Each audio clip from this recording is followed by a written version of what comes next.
For newer players just getting onto the Vermintide 2 scene, Rasknitt and the Deathrattler is probably one of the harder end fights that you will find in the game of Vermintide 2. It is the finale boss fight of the base missions, the regular maps. The map is called Skittergate, and at the end you fight a tandem of the Deathrattler and Rasknitt.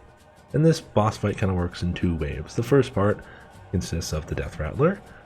He jumps down, occasionally Rasknitt will ride him. He shoots a Gatling gun quite often, and it can do a lot of damage if you don't dodge out of the way of it. He has a weak spot on the back of him. It's called like a baby, basically a little baby that rides around on the Deathrattler's back. Very similar to the way a Storm Fiend has its weak spot in its back. So it's the same kind of thing. And he also does a down slam attack, which if you don't block it, can hurt you as well as knock you back a considerable distance. I've found that the best way to fight him is just to do as much damage to him as possible in the shortest amount of time possible. Because you want to get into that second stage where Rasknitt gets off him and you have to fight him alone. There are three little, I guess you could call them like conductors or something. There are three little barriers that you can kind of use as cover for the Deathrattler's Gatling gun. If you run out of dodges or dodge distance, or just get stuck or whatever on enemies, you can kind of navigate around these, and these can kind of save your life a little bit.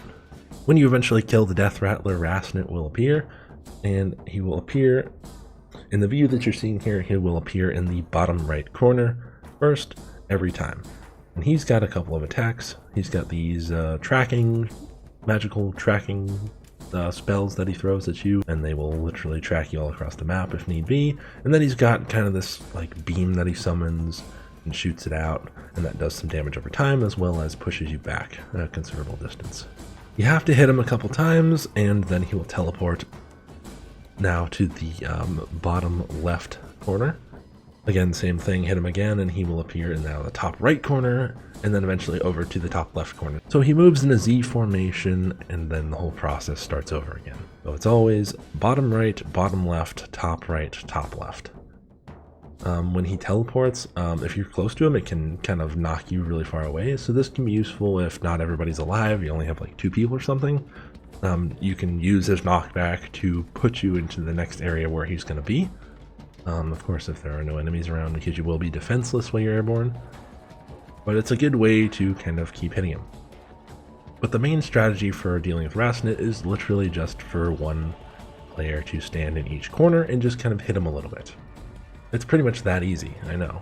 I was pretty shocked when I found out about it the first time as well. But yeah, that's all you gotta do. Just one person in every corner, hit him a little bit, and he won't be able to attack or really deal with anything.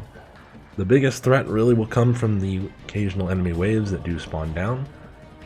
One spawns near that top right corner, another spawns near that top left corner, off of where Rasknitt and the Deathrattler drop down, and then the other wave of enemies will spawn in the bottom left corner, kind of coming up through the ground or like over the little fence. And those can consist of plague monks and shield vermin, and sometimes just regular storm vermin, as well as some clan rats and just other basic bitches. In my opinion, that's the biggest threat from this mission. Rasknitt doesn't really do that much damage. He kind of just has a lot of health and takes a while to kill. But the toughness of the fight comes from if you don't kill the amounts of like the enemies, the hordes, the elites quick enough, they can pile up, and that can be a problem to deal with.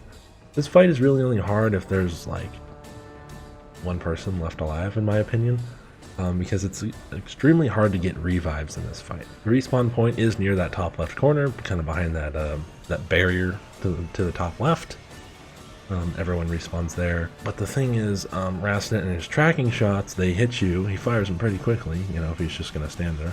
He'll keep firing them at you, and it's very hard to get someone up with those coming at you. You have to kind of time it right or get behind the barrier in a certain way that it kind of blocks it. You'd be able to get somebody up. It's not the easiest thing in the world. But yeah, in my opinion, this fight's fun. It's not super hard. Eventually, when you kill Rasknitt, he'll start teleporting all over the map and kind of just be there, hurt and tired in the middle, and then you just finish him off, which is kind of cool. And he pretty much just explodes into a big lightning pile of blood and dust and dies and goes away. If you like this video, please sub to this channel. Literally like this video, leave a comment. Let me know if you knew this strategy or not. Later, guys.